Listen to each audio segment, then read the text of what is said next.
Hi there, I'm Michael Hill with Canine Chronicle TV, and today for our Influencers series, I am here with Esteban Farias, and we are going to find out who was influential in his career in dogs. How are you, Esteban? Good. How are you, Michael? I'm I'm I'm very happy and honored that you have me here. I'm just so glad to be here with you. It's been a long time coming, but I'm eager to get into it. Yes, definitely. You're a busy man, so let's start at the very beginning. How did you first find your way into the sport of dogs? Oh my God, you're gonna make me feel old now. Uh, this was a long time ago. I'm 50 now, so I start when I was like 9, 10 years old. We Wow, bought that dog, a Doberman, on the newspapers. You know, really? yes. And I mean, we start there, and the veterinarian who did the crop the ears introduced us to Mhm. dog shows. He said the dog that we have was beautiful, so why we don't attend a dog show? So we went, and he never won anything. Just a fun thing to do with a fun thing Yes, to do with your pet at the time. yes, with the family, all of us, my Wow. mom, my dad, my brothers, we were like having Saturdays and Sundays. I got just go to the dog shows, to Doberman specialties. Yeah. And I mean, the dog will always last, but we have an awesome time with the family. It's an So adventure. yeah, what definitely was. Yes, yes. How did things grow from there? Starting with this dog going last, this pet dog. How did the momentum pick up? What did that look like?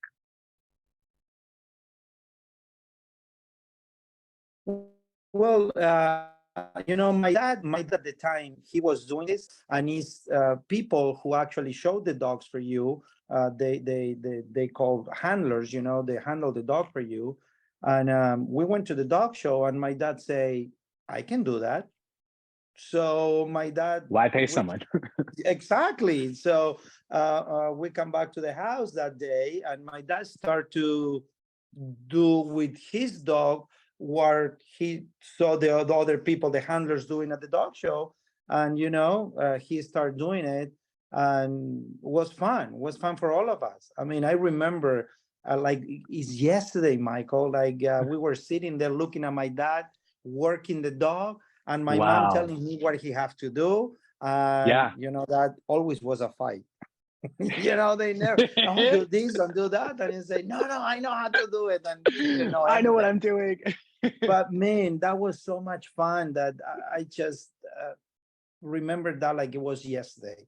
Mm, And then when we were going to dog shows, we meet this person. Actually, he introduced himself to us because we were having lunch. My mom always prepared these wonderful lunches, and between oh, sign me up. specialties, yeah, between specialties we eat. So this person came and introduced himself. While he was introducing himself, he was grabbing stuff from the table, and we're like, who is this guy? you know and but he was awesome, and we became and great friends, and he Mm, became my mentor, actually. you know wow. And what was his his name? name was, yeah, Chamaco, Mm, William Pacheco. We call him Chamaco. For me, he was, and he will always be, the greatest handler that I have ever seen. You mm, gave a Doberman to this guy, a box or whatever, and he just do magic. you know wow. and he say to my dad and to my mom, I have a puppy for you. you know and my dad at the time say, listen, we can buy another dog. We don't have the money to buy another dog, and we just have one. And he say Right. to don't worry about it, you pay me any way you can, okay? But Wow. I have this female for you. I have this puppy for you. Okay. My mom and dad went to their house. Was Rosa Rivera there, who was the breeder also, and his wife. And we stay home with my brothers, and like at Hmm. midnight of that night, my Like mom and dad Christmas. came with this beautiful puppy. Wow. And that is the way that we start more seriously, because at the time this puppy was just when came like start. I think we start with 3 months old. In Argentina, you can show them from Puppy. 3 months to 6 months. They call it special puppies. And at the time you have a ranking too, so you can be number one special puppy.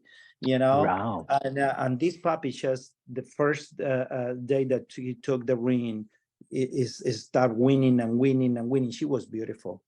Okay, Everything so changed. yeah, and then you have puppies from 6 months to a year old, and this puppy just took best in shows and all that kind of stuff. And she was Wow. being ranking number one. I'm just telling you this very fast. Yeah. What was, but Hmm. I mean, we have the time of our lives, That made it and even more fun. Chamaco and Rosa have been our mentors and the breeder. The name of the Doberman of that female was Will Ross Dulcinea. And I'm going to tell you this story real quick. She was a puppy, right? I think she was like 8 months old or something like that, 10 months old. And we went very far from Buenos Aires. And my dad was winning and winning and winning with her, right? So he walked in this ring with this judge, and he lose the class, and she never had lost before. So the judge told my dad, say, listen, you did a terrible job. You present the female like horrible and blah, going on. And my dad got so discouraged, he want to go back to Buenos Aires. Okay, he was like, I'm not doing this anymore. The guy was so rude, Oh not my because he God. lost, because he said, you did a terrible job. So I say to my dad, Dad, listen to me. Can I show Dulcinea? That was the name of the female. And my dad looked at me and say, son, you don't know. You never grab her or no, but my dad didn't know when he was going to work and I came back from school, I was working with her. You were practicing in secret. I was Oh my practicing with her. God. And I say, love Dad, that. I say, Dad, please let me do it. Please let me do it. And my dad said, no, we're going to go back. And I so frustrated. So people start telling him, friends, I say, let the kid do it. You're here. I mean, it's 2 more days and we leave. Let the kid do it. And I say, all right. My dad say, all right. So I first time in the ring, I go with this female. I win best puppy. So, and then the best puppy go to fight for the breed. And you have all these champions, So this beautiful male wins the breed, a champion. And with my puppy, I got reserve and best opposite sex. Okay. And beat all the other specials. Okay. Oh my God. And then I go onto the group for puppies. I win the group. Okay. And happen that the Doberman wins the group. So when the Doberman win the group, the reserve come to compete in that group. Really? For second, third, and fourth. And I got a group 3 with these 10 months old puppies. Okay. So, and then later on, I go in for best in show with the puppy and I win best in show. Oh my God. Okay. And my dad was, oh my God. And we were like, first time in the ring. And wow. That started my career. My dad never, ever, ever touched that Doberman again. There was no turning back after that. No, and she became before Lex Luthor, she became the top winning Doberman of all time there. I win so many bests. I won the national top 20, whatever you name it. I won with that female. Amazing. That was. So was that the point where you knew this was a lifelong thing for you? I knew at the time that I was having fun. I was having a lot of fun. My dad and me were traveling all over the places because after she became a year old and then she became a champion, we start ranking on her to be number one. She was number one. So was a thing that we were doing, traveling with my dad, and then out of Buenos Aires, and then when the shows was in Buenos Aires, the whole family was going. So we were focusing on Mm, that, and yeah. I did extremely well. I did unbelievable. By the time by the time I went to school, I was going to school. So by the time that I was 12 years old, 13 years old, I already start have clients, you know? That's what I was going to ask. Yeah. It's a good thing Chamaco invested in you. Oh my God. I was traveling with him. I stayed many, many times at his house. He was, Wow. he was, I will say he was everything for me, and then, Mm, because I always want to show dogs like him, you know right. so and then after that, my biggest supporter was my mom and dad. Mm, My biggest supporter was my mom and dad. And while I mm, was doing high school, I was showing dogs and traveling like crazy, from 13 years old until 18 years old. By wow. 17, 18, I was like a freaking professional. I mean, I was doing this full time. I was doing this full time, Wow. and traveling, like crazy. And then when I finished, I went to college for a start to veterinarian. I want to become a veterinarian. Mm, So at the time, I think I was 18, 19 or something like that. And I was doing college, but I already was showing full time for everybody, was my hmm. job. Right. And I did 2 years of veterinarian. And one day I sit with my mom and dad, and I say, listen, this is my passion. This is Mm, what I want to do. I want to show dogs. I want to keep doing this. And of course, my right. dad got so mad with me. I say, no, you have to do veterinarian. You Yeah. choose that, you have to do A it. Oh my God, stable I have to job. think. Yes. And I say, no, I don't want to do it. This is what I want Wow, to that's do. hard. And I remember that I don't know if you remember the Doberman Lex Luthor. Yeah, absolutely. Okay. At the time, I was showing legs. So I was going for veterinarian. I was doing like Monday, Tuesday, Wednesdays, and Thursdays. And I remember we trying to put Lex Luthor on the top 20 here in US. So Hmm. Friday night, I fly with Les from Buenos Aires to Miami, and Judy Keene was picking me up very early in the airport, and we go to shows like in Miami, Fort Lauderdale, and then Hmm. Sunday night I fly back to Argentina to go to school. Oh It my was God. crazy. It was crazy, I did but it not was know you something. did that. Oh my God, that was crazy, man. That was Whoa. absolutely crazy. You know, but And at then some how did point the I just go ahead. momentum pick up to go to the States more? Well, when I decide not to go to the school anymore, Yeah. and I say, I really want to do this. So I start coming more and more and more, and I start coming to the Florida circuit all the time.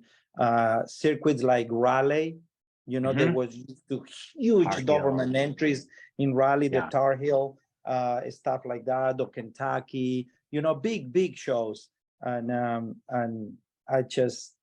I knew by the time that this is what I want to do you Mm. know The momentum just kept going. There was no stopping yeah, it. and of course I was Yeah. single, I was Yeah. young, I was Yeah. traveling Untethered. everywhere.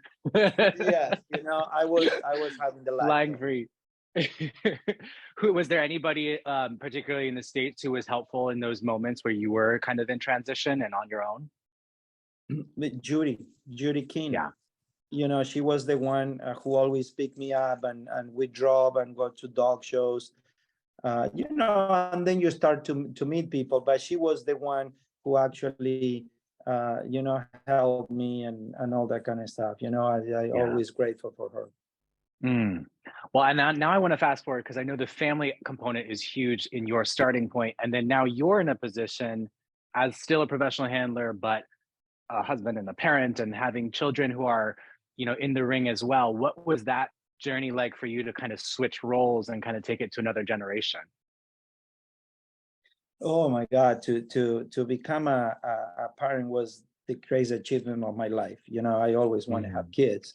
And you share your time. You go to dog shows, but at the same time, you have to be a parent, so you have to be involved with your kids and in a school and in the sports. I mean, it's something that I like to do, and it's Yeah. something that I think the pandemic have teach us a little bit of taking our time, Yeah. So even if I'm a full professional hunter now and all that kind of stuff, I still, after the pandemic, not going like every weekend. That way I can balance the dog Sure. shows, the respect for my dogs, my clients, and all that kind of stuff. But at the same time, pass a little bit more time, more quality time with my family, with my wife, Right. with my kids, and I try to do stuff Yeah, the work-life balance. together, So exactly. So after the pandemic, I have found that this way work for us better, and Mhm. pass time with them, especially more when we come to show dogs with the kids. The more Evangelina is, the more that is turns to dog shows. I think the other two do Yeah. it sometimes because Eva do it, because we do it, but explain to Right. her and sometimes work with the dogs with her, and when they compete in Pee-wee, I'm just like crying seeing I my love the kids. video so much. Oh my God, doing that with Javi and Valentina and Eva, Yes, showing you the know, Doberman. oh my God, yes, I just drool all over. Yeah, I How love it. could you We love not? it. Yes. So Well, yeah, and I we think we that, have the tendency to do more stuff all together. yeah, and I think that's a great point to sustainability, right? Where it's like you can have these seasons where you are young and single and you can push hard and be everywhere, and then you also have, still high level success, but also being able to be high level success as a parent and a family member can kind of keep you in the sport too, rather than burning out. Definitely. Yeah, that is the bigger thing that we find out. Try to balance stuff, because before, I mean, the pandemic maybe was a turn point for a lot of people, for me especially, and for my Sure. family. We had the tendency, as human, to forget stuff sometime, and we just go go go go go like crazy. Right. And then years fly So by. exactly. So I think was a good thing, was a bad thing for everybody, but at the same time was a good thing to focus in what is important for you, for you, for your family, for the people who is Absolutely. surrounded you. I think for me, I talk about me, have opened my eyes in a way that I love it, Yeah. definitely. I think that's so important. In addition to that, is there any other, takeaway points or advice that you keep in mind or you share when you're involved with someone who's younger or newer or families who are kind of getting involved in the sport to make it something that can last long and be sustainable? I always, when a lot of young people or new people, when they start, they approach you, and they ask you stuff and all that. But I always say, just do what you like to do, do what you enjoy to do. Okay, Yeah. if he's showing dogs, or if he's dancing, or if he's acting, or any sport, or whatever it is that you do in your life, do it because you enjoy it. It's passion. Sometimes, yes, sometimes we have to do stuff, that we didn't enjoy that much to get at the point that we enjoy it, but always have that goal in your head.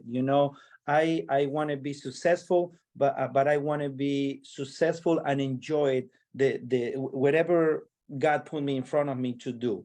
Right. So, and then, I gave tips of everything, if I can help you, or stuff like that. But my Yeah. main thing is love what you do and enjoy what you do, you know That joy and and no passion is matter the what. foundation. Yes, and no matter what, like when I was going to school, I want to became a veterinarian because I live in a farm. I always was with dogs, with cows, with horses, you Yeah. animal, you name it. Okay, this just happened with the dogs. I mean, nobody planned it. Right. Okay, But that's what makes it and beautiful. exactly with the years, I discovered this is what I want to do. You know, okay, my family wants to become a lawyer, so I'm going to do that. I'm going to become a lawyer. But in the way there, you discover that you are the greatest dancer and you want to Mhm. dance. Go ahead and do it, man, because it's what makes you Yeah. happy. So this is what was making me happy, you know. Right. So I just jump in the pool, and I always say I'm going to jump in the pool, and I hope it's water under there, you know. And was water, you know. Right. But I always say do and follow your passion and do it to the best, you know. That Mm. is the greatest advice I can give you, you So know. beautiful. That is So going to make beautiful. yourself happy. I love it. Well, on that note, I don't think we can top that. So thank you so much for your time today. You know, your passion for this was clear from start to finish, and I think that's when you know something is right, where you can't force it, you can't plan it, but you No, just go along with it and hold on tight. no, I mean, if you tell me, some people ask me, I say, I mean, you plan to do this? I say, no, it just came. We Here we bought a are. dog in the newspaper. We bought a dog in the newspaper. I mean, if you ask me, people ask me, you plan to live in United States? No, I mean, we just bought the dog in the newspaper, and this just happened. You know, I discovered a That passion. one little thing. Exactly, that changed your life like that. You know, Well, I think that's incredible. Thank you so definitely. much, Esteban. It was so good to talk with you, and I'm so glad to hear your story and to be able to share this with other people. Thank you very much. Thank you for having me here, and thank you for Absolutely. your patience too. I appreciate Oh, it. of course. It was more than worth it, and it's my pleasure. Have a great day. You too. Thank you, Mike. Bye.